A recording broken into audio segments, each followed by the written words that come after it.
Tejo pressed the last button on his console. The screen went dark. Around him, the communication center of orbital station New Sol fell silent.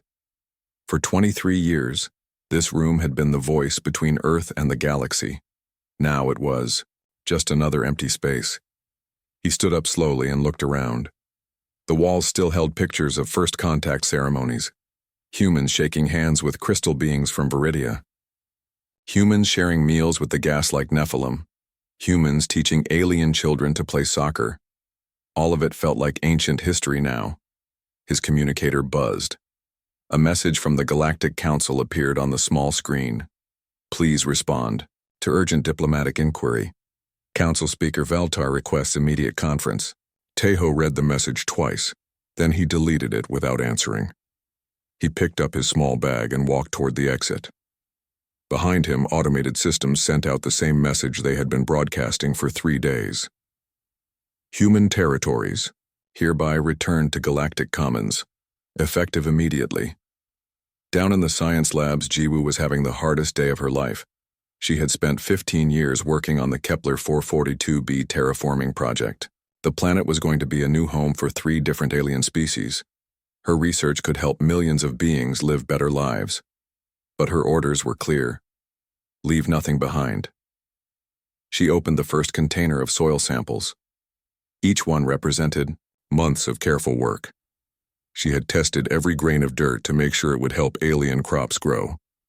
Now she poured the samples into the disposal unit and watched them burn. Her Viridian partner Crystal floated nearby. The crystal being's light patterns showed confusion and sadness. Jiwoo, why do you destroy our work? We are so close to success. Jiwoo could not look at her friend. I have my orders. But the plague worlds need this research. Without it, the Andromedans will keep dying. Jiwoo's hands shook as she opened the next container. Inside were seeds that could grow in almost any soil. Seeds that could feed hungry worlds. She had spent 3 years developing them. I'm sorry, she whispered, and poured the seeds into the fire. Crystal's lights flickered in what Jiwoo knew was the crystal equivalent of crying. I do not understand humans anymore. Jiwoo wanted to explain, but the words would not come. How could she tell her friend that humans were tired, that they had given everything they had, and it was never enough? That every time they solved one, problem 10 more appeared? That everyone always looked to humans to fix what was broken? Instead, she just kept destroying her life's work. Far across the galaxy, Captain Hyun-soo received the recall message while his cargo ship flew between stars. He read it 3 times before he believed it. His ship carried medical supplies for the Andromedan plague zones. The medicine in his cargo hold could save thousands of lives. Captain, his first officer, Dal-soo, said, the message says to return home immediately. What about our delivery? Hyun-soo looked at the star charts. They were only 6 hours away from the plague worlds, 6 hours from saving all those lives. But the orders were absolute. Set course for Earth, he said quietly. Sir, the Andromedans are expecting us. If we don't deliver these supplies, I know what happens, Hyun-soo snapped. Then more softly, I know. The ship turned around. Behind them, worlds full of sick and dying aliens would keep waiting for help that would never come. On Proxima Station, Council Speaker Veltar tried for the 100th time to contact Earth. The crystal being's communication chamber filled with holographic displays showing all of human space. Every display showed the same thing. Automated responses only.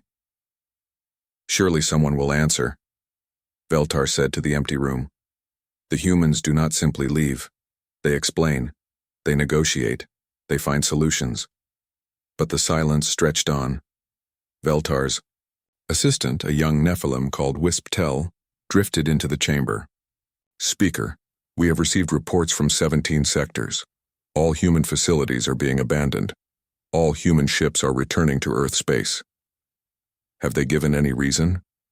Only the same message, repeated everywhere. Human territories returned. To Galactic Commons. Veltar's crystal body dimmed. In all his years as council speaker, humans had been the ones who held everything together. When the Titan Confederacy and Zephyrian Empire nearly went to war, humans found a solution. When the Andromedan plague started, humans created the medicine. When trade disputes threatened to break apart the galactic economy, humans designed new agreements that everyone could accept. What do we do without them? Veltar asked. Wispatel had no answer. Back on New Sol Station, Minho stood in the observation deck watching the last human transport prepare to leave.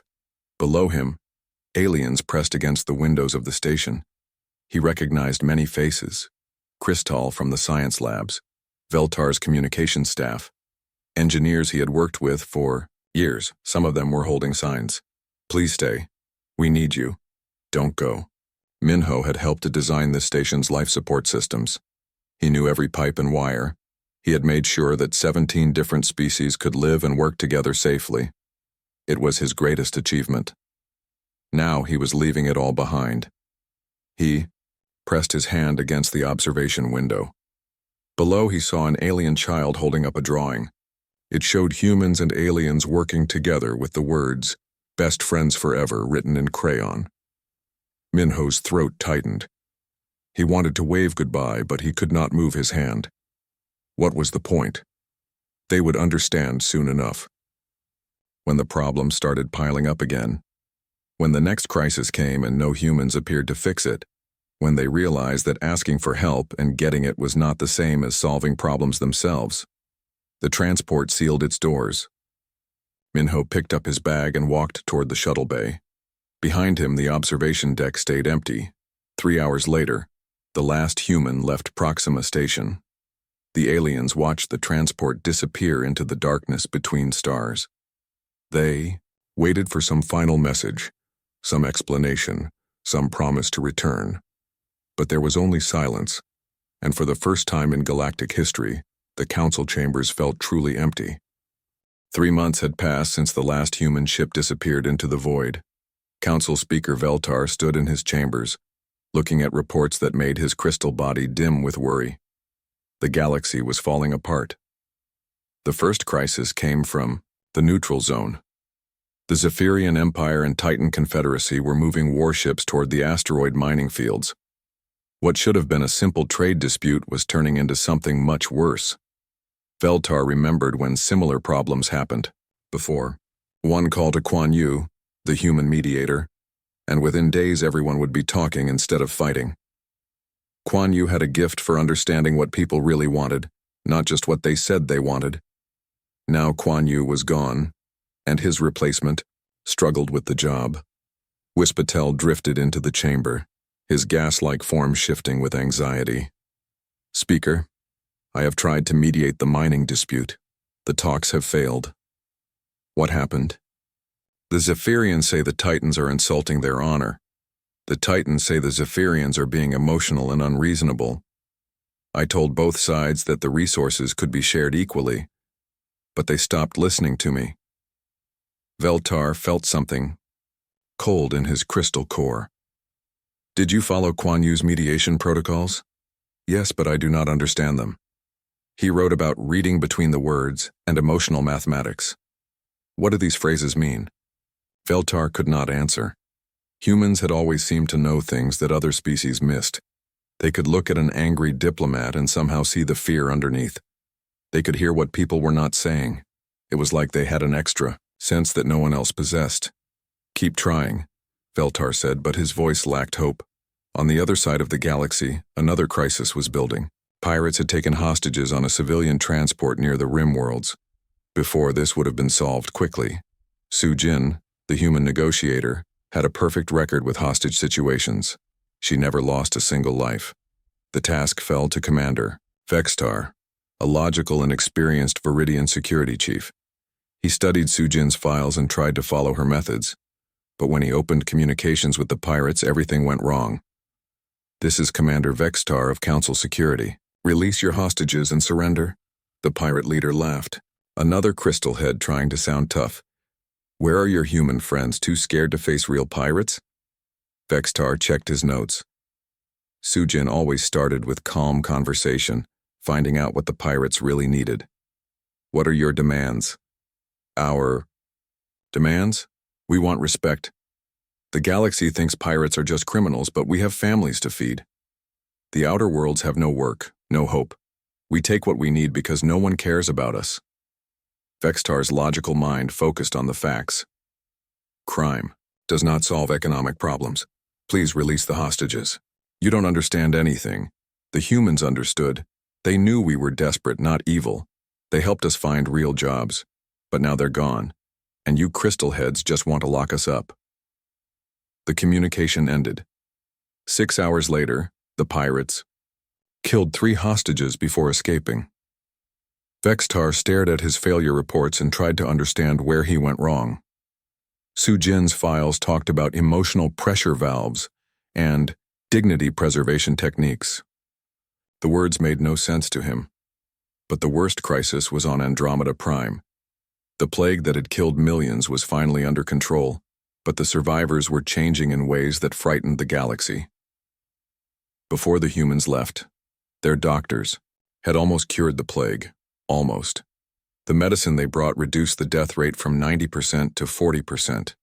It was a miracle that saved millions of lives, but to the survivors, it felt like abandonment. Elder Mordan spoke to the council through a holographic connection. His people had once been traders and artists. Now they wore gray robes and spoke only of suffering. The humans showed us the truth, Mordan said. They gave us medicine, but then they left us to die. They proved that pain is the natural state of existence, joy is an illusion, hope is a lie. Veltar tried to reason with him. But your people are surviving. The plague is ending. Surviving for what? To suffer more? The humans taught us that. Even the most advanced species will abandon you when it becomes inconvenient to help. We have learned the lesson. We embrace the suffering. We welcome the pain. The Andromedans were transforming their worlds into monuments to despair. They destroyed anything beautiful or joyful. Their children were taught that happiness was weakness. Their art became studies in agony. The galaxy watched in horror as an entire civilization chose darkness. In the abandoned human quarter of Proxima Station, maintenance crews made a discovery that would haunt the council for years. Youngi's personal laboratory had been sealed since the evacuation, but the environmental systems had kept it preserved. Technician Zarkol opened the door and gasped. Every wall was covered with equations. Not the simple mathematics that most species used, but something far more complex. Numbers mixed with symbols that looked like emotions, graphs that seemed to chart feelings like they were physical forces. At the center of it all was a massive equation that filled an entire wall. Above it, Youngi had written, "Emotional mathematics. The physics of preventing social collapse." Zarkol called for experts. Scientists from 12 species came to study the walls, but without Youngi to explain it, the work was meaningless. They could see that it was brilliant, but they could not understand how it worked. Dr. Hilvar, the station's best mathematician, spent weeks trying to decode just one small section. It appears she was mapping the emotional states of entire populations. These equations predict when societies will break down based on stress, fear, and hope levels. Can we use this knowledge? Veltar asked. We would need to understand the emotional components. Humans seem to have measured feelings as precisely as we measure temperature or pressure. Without that understanding, these equations are just beautiful gibberish.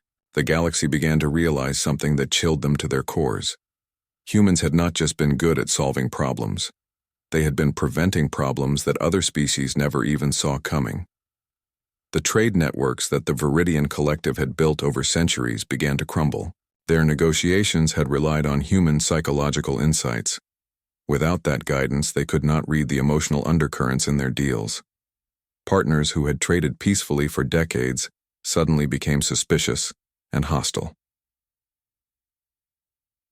The Galactic Internet, once a thriving space for cross-species communication, fractured into separate networks. A Titan poet's verse about stars burning with passion was translated by automatic systems and interpreted by the Zephyrians as a threat to destroy their sun. The poet had meant it as a love song. In his private chambers, Veltar stood before a memorial wall. It held pictures of humans who had served the galaxy. Diplomats, doctors, engineers, artists, teachers. People who had spent their lives building bridges between species that had nothing in common, except their need for understanding. "What have we lost?" he asked the empty room. The silence that answered was the same silence that now filled the galaxy wherever humans used to be.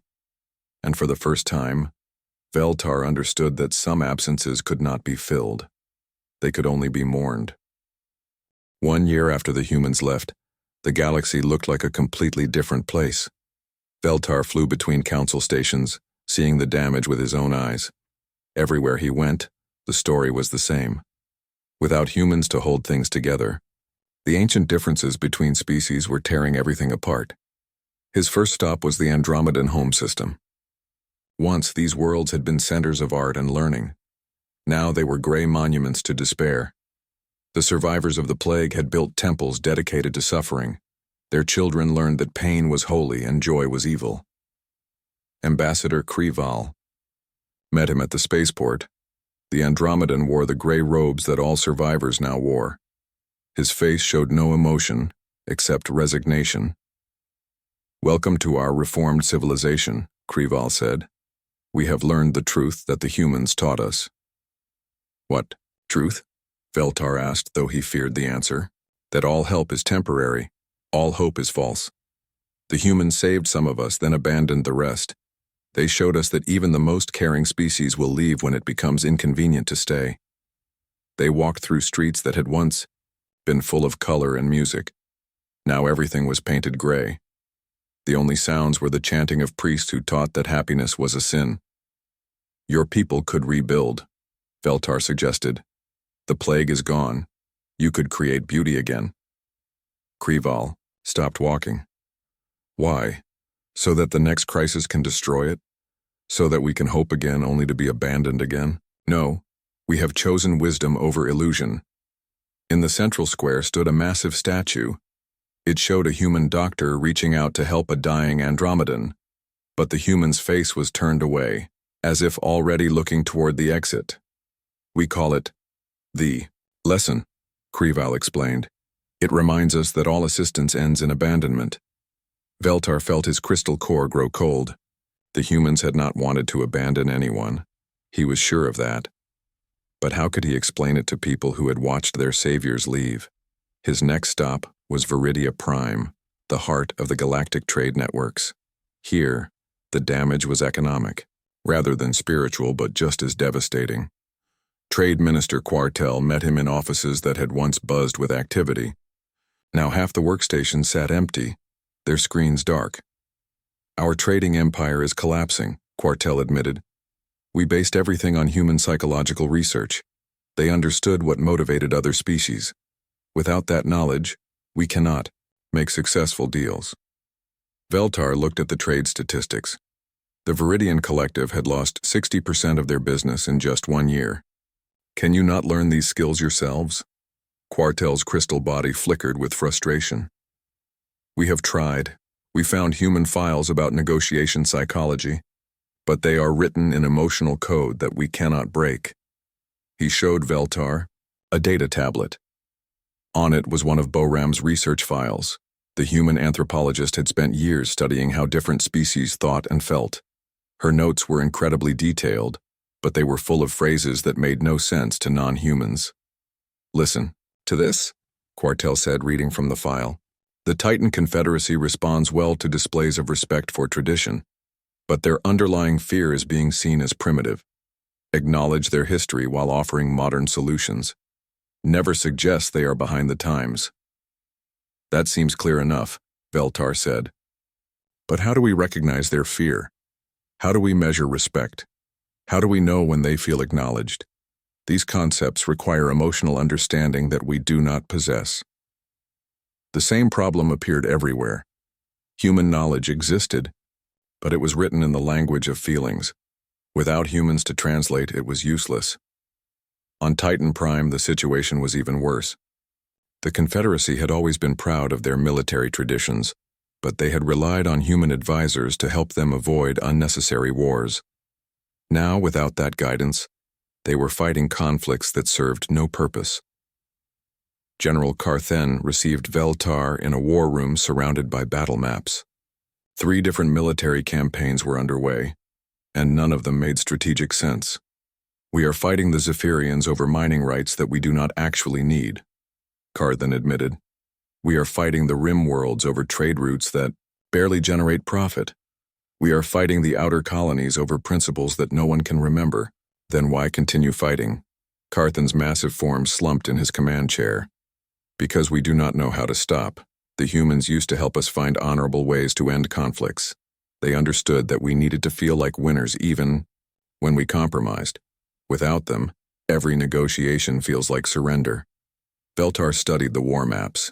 Each conflict had started as something small, a trade dispute, a border disagreement, a cultural misunderstanding. Before, human mediators would have found solutions within days. Now, these small problems had grown into wars that were consuming entire star systems. The worst discovery came when Veltar visited the galactic communication networks. The internet that had connected thousands of worlds was breaking apart. Without humans to serve as cultural translators, every message became a potential source of conflict. Network Administrator Fluxara showed him the damage reports. We have lost 40% of our cross-species connections. The translation errors are getting worse every day. Can the automatic systems not handle translation? They translate words but not meaning. Watch this. Fluxara played a recording of a Zephyrian poet reading her latest work. The automatic translation came out as, "We burn the stars with our hatred. We consume the light of enemies. We bring darkness to all who oppose us." That sounds like a declaration of war, Veltar said. But the original Zephyrian was a love poem. She was saying that her passion burns like stars, that her love consumes her thoughts, that she would darken the sky to be with her beloved. The human translators would have understood the emotional context. The automatic systems only understand words. 3 major diplomatic incidents had started because of translation errors in the past month. Species that had been friends for centuries now saw each other as threats.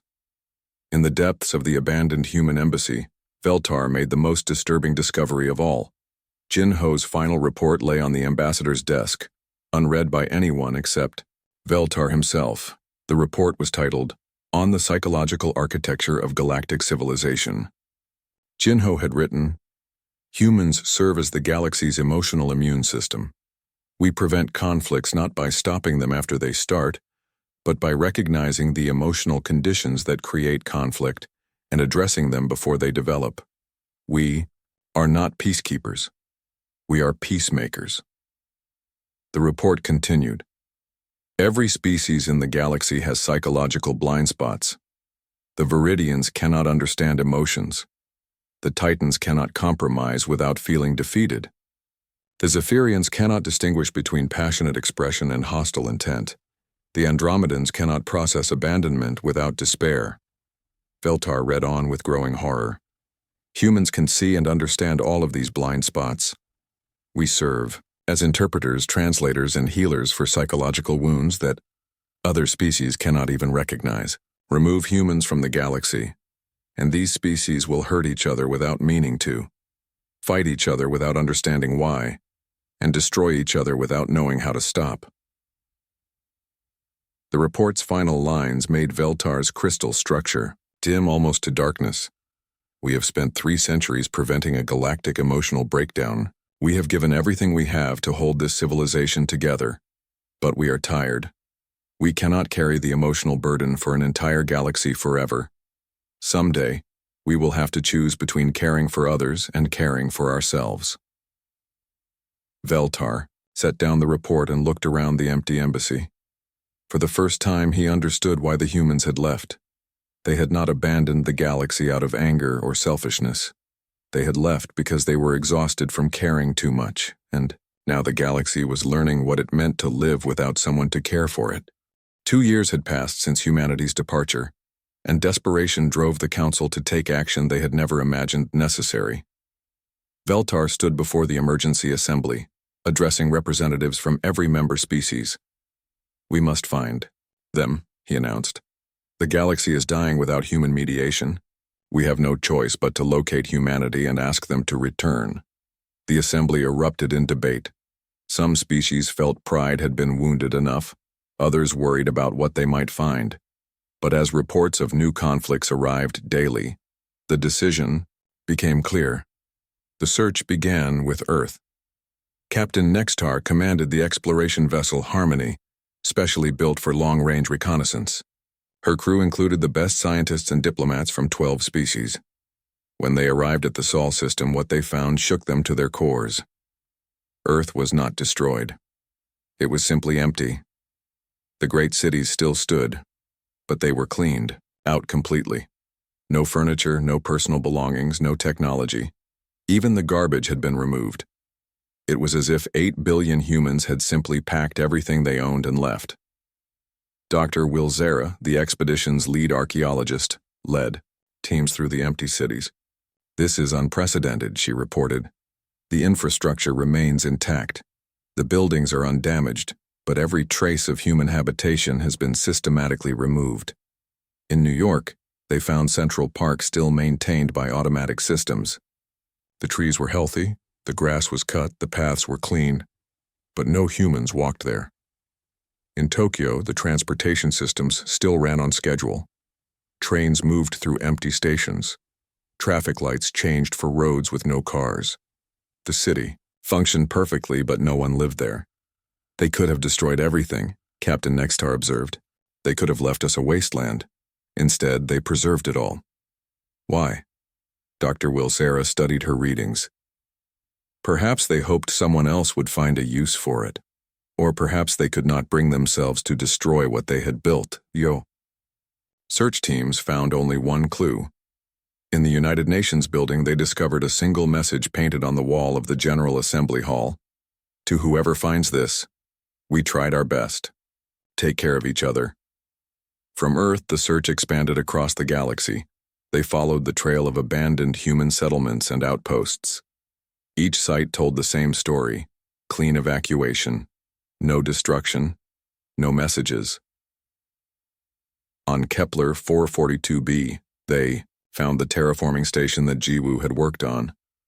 The research labs were empty, but her garden remained. Somehow the plants she had designed continued to grow perfectly, creating an ecosystem that supported 3 different alien biologies. "This should be impossible," said botanist Klexmore. "These plants require constant human attention. The soil chemistry needs daily adjustment. The growth rates need weekly modifications, yet everything thrives." They studied the garden for weeks, trying to understand how Jiwoo had created a system that could maintain itself. The answer remained a mystery. On the mining station at Proxima Centauri, they found something that made them realize how carefully the humans had planned their departure. Engineer Minho had left behind detailed maintenance manuals for every system he had designed. But the manuals were written in multiple languages, with diagrams so clear that any species could understand them. "He knew we would need to maintain this station without him," observed Engineer Telvar. "He spent time making sure we could keep it running."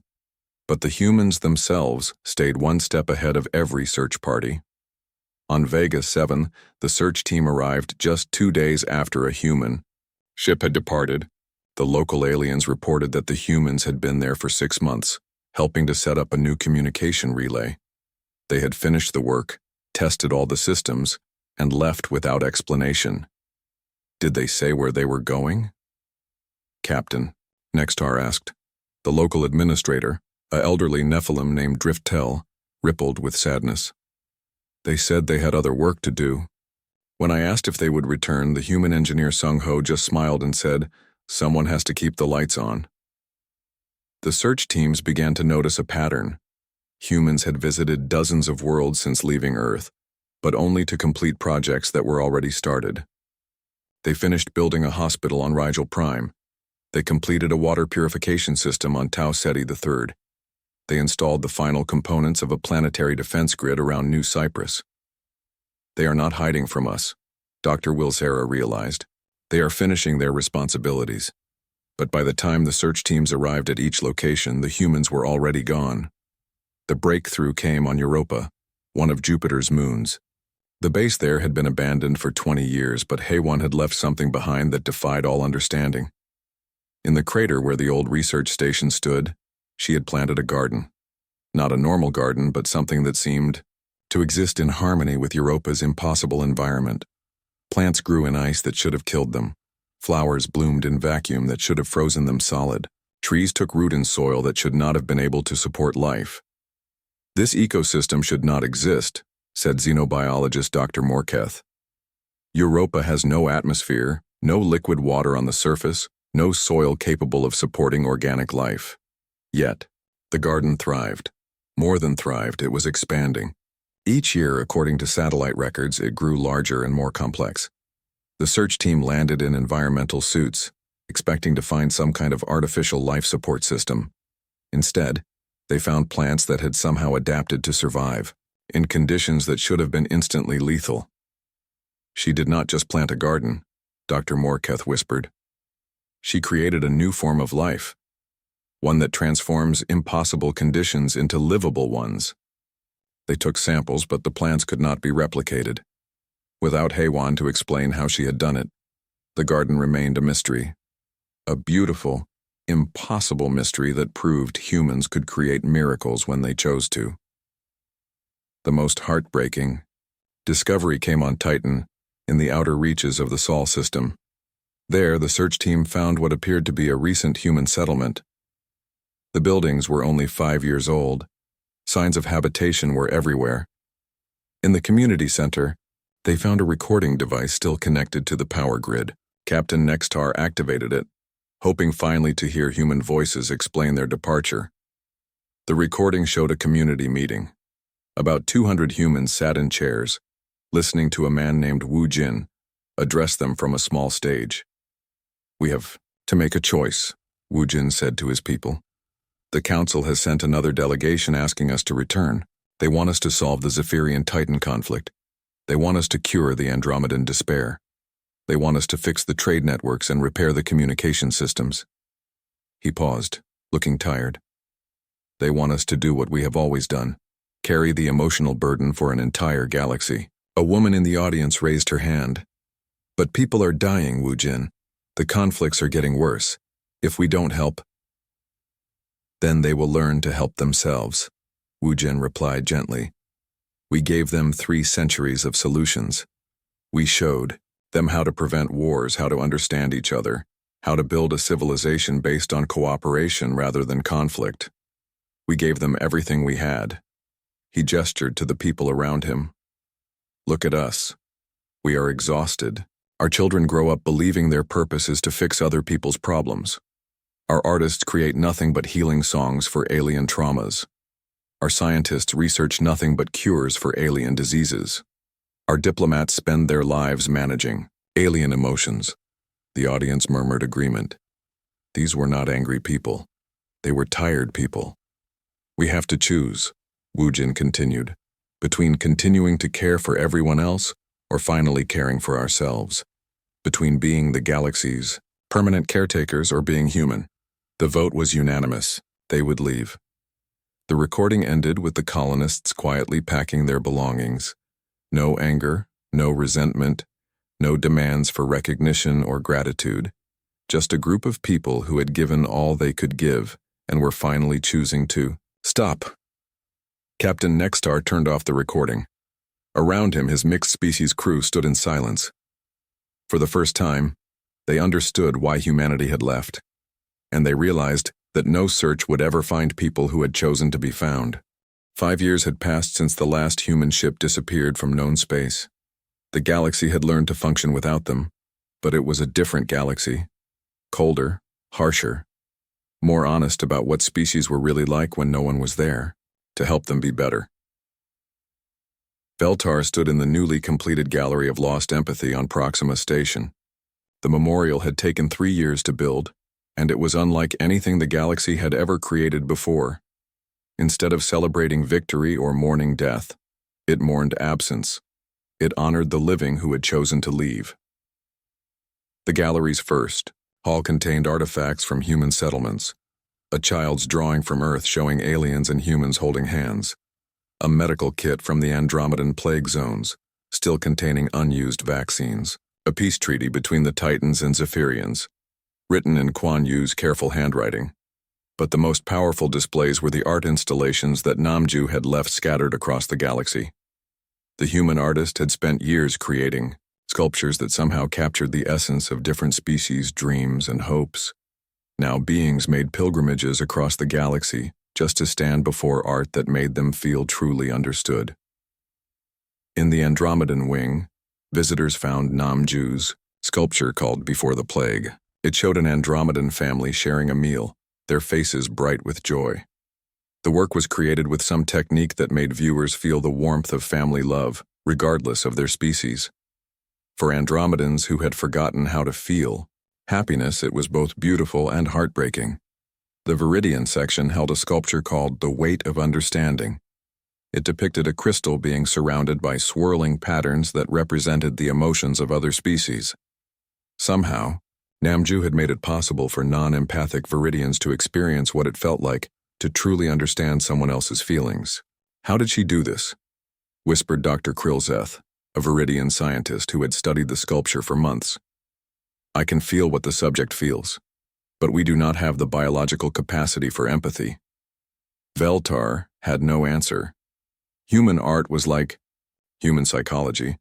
It worked through methods that other species could not comprehend or replicate. The gallery's final hall contained the most important display. On a simple pedestal sat an open book. The pages showed Jin Ho's final report to the Council, but now everyone could read his words about humanity's role as the galaxy's emotional immune system. Around the book, holographic displays showed what the galaxy looked like now. Trade disputes that once lasted days now lasted years. The Viridian Collective had lost most of their commercial empire because they could not read the emotional subtexts in negotiations. What they called logical business decisions, other species experienced as cold manipulation. Wars that should have ended quickly dragged on for decades. The Titans and Zephyrians had been fighting over asteroid mining rights for 4 years now. Billions of credits were spent on a conflict that generated almost no resources. But neither side knew how to stop without feeling defeated. The Andromedan civilization had stabilized in their embrace of despair. But they were no longer truly alive. They functioned like a society of robots, going through the motions of civilization, without joy, creativity, or hope. Their children learned that suffering was noble and happiness was selfishness. Most heartbreaking of all, the galactic communication networks had fractured beyond repair. Species that had worked together for centuries now lived in isolation, unable to trust that their words would be understood correctly by alien minds. Veltar walked through the gallery every day, reading messages that visitors left for the absent. Humans. Some were apologies, some were pleas for return, some were simply expressions of gratitude for what humanity had given them. A young Titan had written, "We used to be warriors with honor. Now we are just soldiers who don't know how to stop fighting." A Zephyrian poet left verses that would have been beautiful if anyone could translate them correctly. In the silence where your voices used to be, we discovered how loud our loneliness sounds. An Andromedan child, one of the few who still remembered how to smile, had drawn a picture of humans returning to help her people remember happiness. But the most painful message was from Council Speaker Veltar himself, recorded for the memorial's official archives.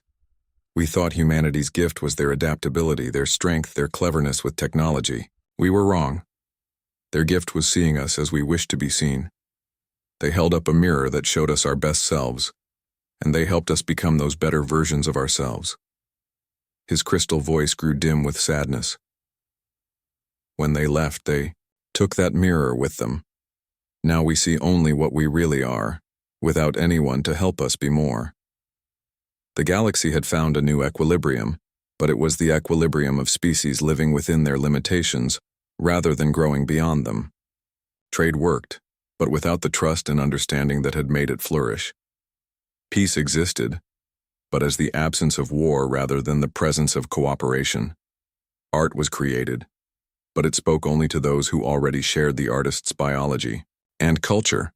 They survived, but they no longer thrived.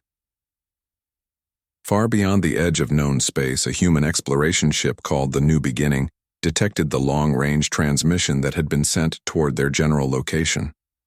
Captain Seung-ho listened to the message in his private quarters, his face showing no emotion as familiar voices pleaded for humanity's return. "Captain?" asked his communications officer, Mirai. "Should I prepare a response?" Seung-ho looked out the viewport at the star system they were approaching. Long-range scans showed no signs of intelligent life, just worlds waiting to be explored by the first species to find them. Worlds where humans could build something new without needing to be anyone's caretakers. "No response needed," he said, quietly. "But sir, they're asking us to come home. They're saying people are dying." Seung-ho turned to face Mirai.